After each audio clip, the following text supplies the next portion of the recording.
경술생 70년생 개띠 선생님들, 오늘도 빛나는 풍수에 잊지 않고 찾아주셔서 진심으로 감사드립니다. 오랜 세월 충실히 살아오신 선생님들의 삶에는 이제 자연스레 복이 깃들고 주변에서는 크고 작은 도움의 손길이 들어오기 시작하는 흐름이 열리고 있습니다. 앞으로 선생님의 삶은 더욱 단단하고 따뜻한 방향으로 나아갈 것이며 이러한 시기일수록 귀인의 기운을 잘 읽고 활용하시는 것이 복을 맞이하는 지혜가 됩니다. 영상이 마음에 와닿으신다면 구독과 좋아요로 응원을 나눠주시고 댓글에 바람을 남겨주시면 제가 새벽마다 정성껏 선생님의 이름을 품고 기도드리겠습니다. 개띠 선생님들의 귀 눈을 깊고 넓게 살펴보겠습니다. 개띠는 오행 중 토의 성격을 지니고 있어 신뢰와 안정, 책임감을 바탕으로 주변과의 조화를 이루는 데 능한 띠입니다. 사람을 아끼고 공동체를 중시하는 성향이 강해 자연스럽게 귀인의 도움을 받는 자리에 서게 됩니다. 올해는 특히 시간이 갈수록 그러한 흐름이 뚜렷해지고 복을 부르는 인연들이 자리를 잡아가기 시작합니다. 가까이 하면 복이 들어오는 띠는 호랑이띠, 말띠, 토끼띠입니다. 이들과의 조합은 단순한 인간관계를 넘어서 실질적인 결과와 협력의 성과를 만들어주는 관계로 발전하게 됩니다. 호랑이띠는 나무의 생기와 대담함을 지닌 존재로 개띠가 가진 안정적인 기운에 활력을 더해주는 귀인입니다. 명리적으로는 목생화, 화생토의 흐름 속에서 호랑이는 개띠에게 창조적 기획과 넓은 시야를 열어주며 중요한 결정을 앞두고 방향을 잡는 데 큰 힘이 됩니다. 말띠는 추진력과 속도감이 뛰어난 화의 기운으로 개띠의 책임감과 실무적 감각을 더욱 빛나게 해줍니다. 말띠의 결단력과 개띠의 실행력이 만나면 일의 마무리가 단단하고 금전과 일정의 조율도 매끄럽게 진행됩니다. 토끼띠는 감성적이고 부드러운 목의 기운을 지닌 띠로 개띠의 직선적인 성향을 유연하게 감싸주는 역할을 합니다. 감정적 이해와 실무적 조율이 동시에 이루어지며 특히 협업이나 공동 프로젝트에서 서로의 부족한 부분을 메우는 이상적인 조합으로 작용합니다. 귀인의 얼굴은 사람만이 아닙니다. 규정, 제도, 계약이라는 형태로도 나타납니다. 을유월 구간에는 유금의 기운이 강해지며 실무 절차나 서류 작업에서 귀인이 드러납니다. 은행, 관공서, 병원, 학교처럼 문서와 규칙을 다루는 기관에서 도움의 기운이 들어오는 만큼 필요한 절차는 미루지 말고 조기에 해결하는 것이 좋습니다. 만남은 오전 시간에 잡고 상대와 대화할 때는 목표와 마감일을 명확히 하며 필요한 서류는 체크리스트로 정리해 현장에서 바로 확인하십시오. 단정한 복장과 깔끔한 금속성 소품은 신뢰도를 높이고 첫인상에서 좋은 기운을 이끌어냅니다. 반대로 무조건 피해야 하는 띠는 용띠, 양띠, 쥐띠입니다. 이들과는 명리적으로 상극의 관계를 이루며 예상치 못한 갈등이나 지연이 발생할 수 있으므로 주의가 필요합니다. 용띠는 뚜렷한 자존감과 중심성을 지닌 존재이지만 개띠와의 관계에서는 오해와 감정의 충돌이 생기기 쉬운 정면충의 관계입니다.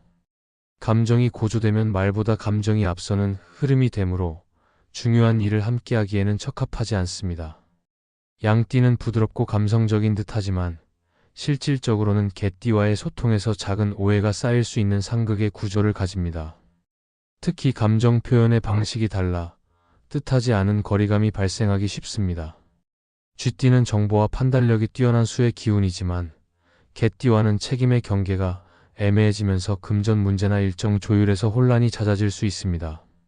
돈거래, 공동명예, 보증, 창업은 피하고 업무적 협업이 불가피할 경우에는 반드시 문서로 남겨야 합니다. 금액, 기간, 역할을 한 줄씩 명확하게 적고 면대면보다는 서면 중심으로 진행하는 것이 현명합니다. 시간대는 한낮보다 오전 이른 시간이나 해질 무렵을 택하는 것이 기운이 더 안정적입니다. 귀인의 기운은 사람뿐만 아니라 규칙, 기록, 시간의 흐름 속에서도 선생님을 도와줍니다. 오행의 상생과 상극을 바르게 활용하면 흐름이 갈수록 선명해지고 복은 선생님께 더욱 가까이 다가올 것입니다. 길한 숫자를 말씀드리겠습니다. 11, 15, 20, 25, 30, 35, 40의 조합을 사용하십시오. 11과 15는 금의 예리함과 토의 안정감을, 20과 25는 실행과 연결의 흐름을, 30과 35는 단단한 마무리를 돕고 40은 여유롭고 안정된 결실을 상징합니다. 같은 구간의 숫자가 몰리지 않도록 앞, 중간, 끝을 고르게 분산하여 사용하시기 바랍니다. 개띠 선생님은 신뢰를 바탕으로 한 삶의 궤적을 그려오셨고 지금까지의 과정은 이제 더욱 큰 복의 흐름으로 이어지고 있습니다. 책임을 다하신 선생님에게는 앞으로 갈수록 사람도, 제도도, 운도 모두 좋은 방향으로 모여들 것입니다. 그 흐름 위에 선생님의 따뜻한 진심이 더해진다면 어떤 일도 복이 되어 돌아오게 됩니다. 2025년 9월은 을사년의 기운 속에 갑신월과 을유월이 이어지며 계절의 전환이 본격적으로 드러나는 시기입니다. 뜨거웠던 여름의 불길은 점차 잦아들고 서늘한 바람과 함께 수확의 기운이 가득 차오릅니다. 이달에 가장 먼저 가져야 할 마음가짐은 욕심을 줄이고 차분하게 호흡을 가다듬는 것입니다.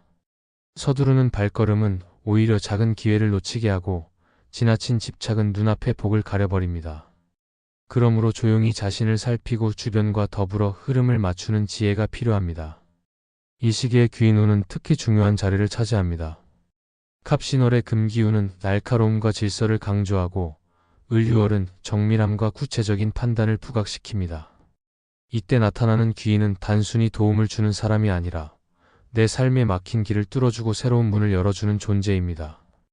귀인을 알아보는 법은 어렵지 않습니다. 만나면 마음이 편해지고 작은 말 한마디가 오래 맴돌며 내 삶을 밝히는 사람, 내게 무엇을 요구하기보다 진심으로 나를 응원해주는 사람이 바로 귀인입니다. 귀인과 함께 시간을 보내는 법 또한 중요한데 여기서 핵심은 감사와 신뢰입니다. 귀인에게 과한 보답이나 화려한 표현이 필요하지 않습니다. 오히려 소박한 차 한 잔, 따뜻한 말 한마디 속에 담긴 진심이 관계를 오래 이어줍니다. 귀인과는 욕심을 내지 않고 함께 흐름을 나누어야 복이 들어오며 상대를 존중하는 태도 하나만으로도 인연은 더 깊고 단단하게 이어집니다. 귀인은 단순히 운을 올려주는 사람이 아니라 내 삶의 중요한 길잡이이기 때문입니다. 여기에 더해 이달에 반드시 지켜야 할 몇 가지를 더 말씀드리겠습니다. 첫째, 언행에 신중해야 합니다. 9월의 금기운은 말과 행동을 날카롭게 드러내는 성질이 있으므로 말 한마디가 복이 되기도 하고 화가 되기도 합니다. 그러니 가급적 부드러운 언어를 쓰고 상대의 마음을 다치게 할 말을 삼가는 것이 좋습니다. 둘째, 약속을 철저히 지키는 습관을 들이십시오. 작은 약속을 가볍게 여기면 귀인과의 신뢰가 무너지고 반대로 작은 약속을 끝까지 지키면 예상치 못한 복이 크게 들어옵니다. 셋째, 재물에 대한 욕심을 과하게 내지 않는 것이 중요합니다. 9월은 재물의 기운이 들어오기도 하지만 지나친 탐욕은 오히려 손실을 불러올 수 있는 달입니다. 필요한 만큼을 바르게 쓰고 나눌 줄 아는 태도가 재물을 더욱 크게 불러옵니다. 넷째, 건강을 소홀히 하지 말아야 합니다. 계절이 바뀌는 시기이니 작은 몸살이나 피로가 큰 병으로 번질 수 있으므로 무리하지 않고 충분히 휴식하는 것이 복을 지키는 길입니다. 다섯째, 마음을 밝게 유지하십시오. 마음이 어두워지면 귀인이 옆에 있어도 알아보지 못하고 좋은 기회가 와도 붙잡지 못하게 됩니다. 긍정적인 기운을 품고 작은 기쁨에 감사하는 태도가 행운을 끌어당기는 힘이 됩니다. 결국 2025년 9월은 나 혼자만의 힘보다 타인과의 조화와 귀인의 덕을 통해 복이 커지는 달입니다. 겸손과 감사, 그리고 신중함을 지켜내는 태도가 복을 불러오고 귀인과의 인연을 소중히 여기는 마음이 운명을 넓혀줍니다. 반드시 지켜야 할 5가지 마음가짐을 생활 속에서 실천한다면 이 달은 단순한 한 달이 아니라 내 삶의 큰 전환점이 될 수 있습니다. 9월의 흐름 속에서 귀인을 만나고 귀인과의 시간을 귀히 여겨 복을 크게 키워나가시기를 바랍니다. 이 글이 선생님께 도움이 되셨다면 구독과 좋아요로 따뜻한 마음을 나눠주시고 댓글로 바라는 소망을 적어주십시오. 저는 매일 새벽 선생님의 이름을 마음에 담아 기도드리겠습니다. 그럼 오늘도 빛나는 하루 보내십시오.